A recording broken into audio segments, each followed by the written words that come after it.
Girls, this e-lesson is about anaerobic glycolysis. So first of all, glycolysis refers to the incomplete breakdown of glycogen without oxygen. So wherever you see the word glycolysis, it's meaning the breakdown of glycogen. Because the word anaerobic is in front of it, it means without oxygen. Okay, so the incomplete breakdown of glycogen without oxygen being present. This system is also known as the lactic acid system. So you'll see that sometimes if you do any research on the internet or some textbooks may use the word lactic acid system. Really important that you understand that you cannot use lactic acid system when referring to this system in the exam. It has to be anaerobic glycolysis. So this system resynthesizes ATP during high-intensity activities, so any kind of activity which is above 85% of maximum heart rate and which lasts from about 5 seconds to about 1 to 2 minutes. So some examples that rely heavily on the anaerobic glycolysis system to resynthesize ATP include the 400-meter sprint, a 200-meter swim, and any repeated high-intensity efforts during a continuous game. Peak power for this system is usually reached between 5 to 15 seconds.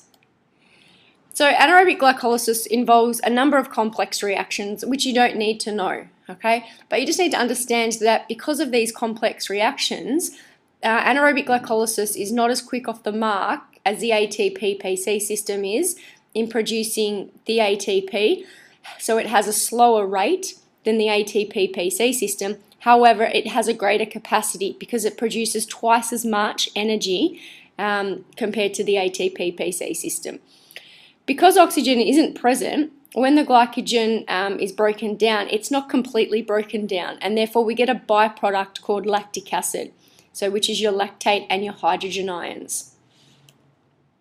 So during glycolysis, a molecule of glucose is broken down into pyruvate. So over here, when we break down glucose via the process of glycolysis, we create ATP for energy. We're then left with pyruvate. Depending on whether oxygen is present or not will depend on what pathway the pyruvate takes.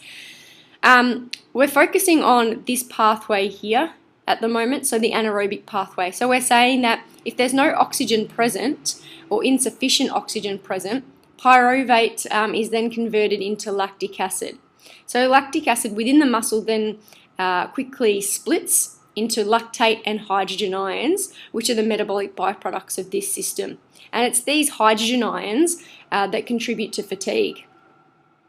So although 80% of the lactate actually diffuses from the muscle and it's actually transported back to the liver for conversion of glucose or glycogen, and this is known as gluconeogenesis, some of the hydrogen ions actually accumulate in the muscle tissue. So this diagram over here is an example of glucose being broken down, produce lactate. Lactate clears, it then goes to the liver, okay, where it's reformed into glucose or glycogen. So lactate can be referred to as a good guy. It's the lactic acid and the hydrogen ions which contribute to fatigue. So it's these hydrogen ions which actually cause the muscle pH to fall, so the muscle becomes more acidic. So I like to think of it when there's an increase, so the arrow up, an increase in hydrogen ions, there's a decrease, so an arrow down, in the muscle pH, so the opposite. Increase in hydrogen ions means a decrease in muscle pH. The muscle becomes more acidic, and it's an acidic environment kind of prevents things from happening. So this acidic environment decreases the activity of the glycolytic enzymes which break down glycogen. So if we go back to the previous slide here, we've got glucose being broken down. So the glycolytic enzymes here are breaking down glucose. When we get an increase in hydrogen ion, these glycolytic enzymes slow down the breakdown of glycogen and therefore the rate of ATP resynthesis. Okay, let's have a quick chat about the lactate inflection point, and we do come back to the lactate inflection point when we talk about fatigue. First of all, the lactate inflection point refers to the moment when the body can no longer prevent the accumulation of hydrogen ions in the working muscle. So at the moment, down here, this athlete is running on a treadmill, and let's say they're running at 7 kilometers an hour, right here. They're producing hydrogen ions, but their body is able to clear. okay, this lactate. When the athlete moves to 10 kilometers an hour, the body is still producing lactate, but the body's able to clear that lactate. On this graph here, the lactate inflection point occurs at 11.8 kilometers per hour. Here, from this point on, the body is producing lactic acid faster than what it can, clear. So beyond this point, lactic acid accumulation is greater than the rate which it can be oxidized or broken down, and lactate will accumulate in the muscles and then move into the bloodstream. I had a question in class the other day that said, is this line over here, this point here, similar to steady state? And the answer is yes. Okay, when we're working at a steady state, we're producing lactate, but we're able to clear it as fast as we're producing it.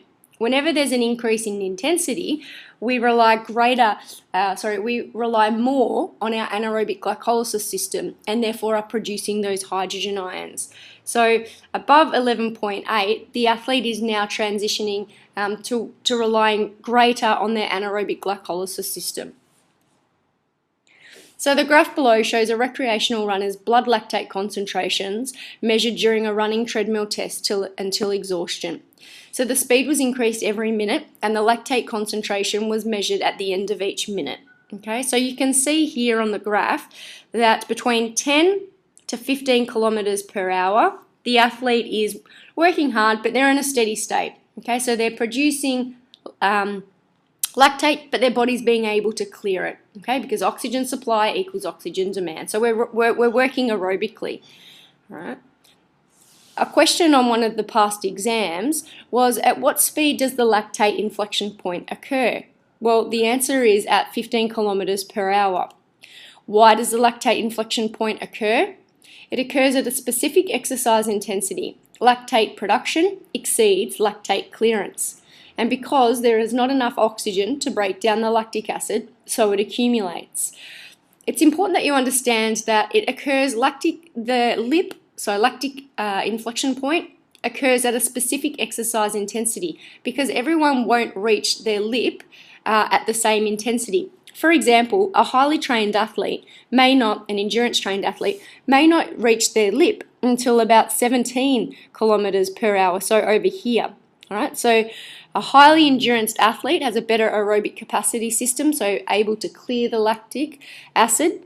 Okay, so they'd sit about 17 kilometers per hour, whereas somebody, maybe example from The Biggest Loser, who really doesn't have a well-developed aerobic system, they might reach their lip at 12 kilometers per hour on the treadmill. Right? So it happens at a specific exercise intensity where the lactate production exceeds lactic clearance.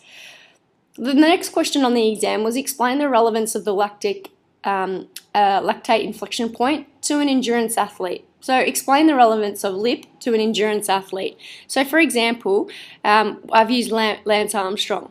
So the lip determines the speed an athlete is able to sustain before lactic acid accumulation induces fatigue. So for example, here, let's say that this is Lance Armstrong's lip at 15 kilometers per hour. It wouldn't be, but let's just say it is. This is the speed at which he is able to sustain before lactic acid induces fatigue. So he will then start to slow down and then eventually stop. All right. Lance Armstrong's lip would be a lot higher. All right, because this was a recreational runner's graph. So if we were looking at Lance Armstrong's lip, his lip might be up around here. So the advantage to endurance athletes is that having a higher lip means that they can work harder for longer amounts of time before fatigue occurs. So this system provides energy for a longer period of time during submaximal activities when phosphate creatine is depleted and when lactic acid accumulation is a little bit slower. Let's have a little bit of a look at this summary table. So the fuel source for anaerobic glycolysis is glycogen. It's in the name, all right? Intensity of the activity, so any kind of activity that is above 85% of maximum heart rate, so high intensity. Short duration, so between 5 to 60 seconds is where the anaerobic glycolysis system becomes the dominant energy supplier, okay, in resynthesizing ATP. The amount of ATP produced, small amounts. Okay, so it has a low capacity, however it has a high rate, not as high as the ATP-PC system, all right, because of those longer chemical reactions, but it has a higher rate compared to the aerobic system. I've already spoken about the yield of ATP, so small. So the byproducts, you must know the byproducts of each system. The byproducts for anaerobic glycolysis are the lactic acid, hydrogen ions, and ADP. The type of recovery that an athlete should perform is an active. So after the girls ran the 400 metre the other day, they performed an active recovery, which just meant that they walked a fair bit to try and clear those hydrogen ions. A disadvantage of the energy system is that it produces those hydrogen ions that contribute to fatigue. An advantage of the energy system is that it resynthesizes ATP quickly. Don't forget, not as quick as the ATP-PC system, okay, but quicker than the aerobic system.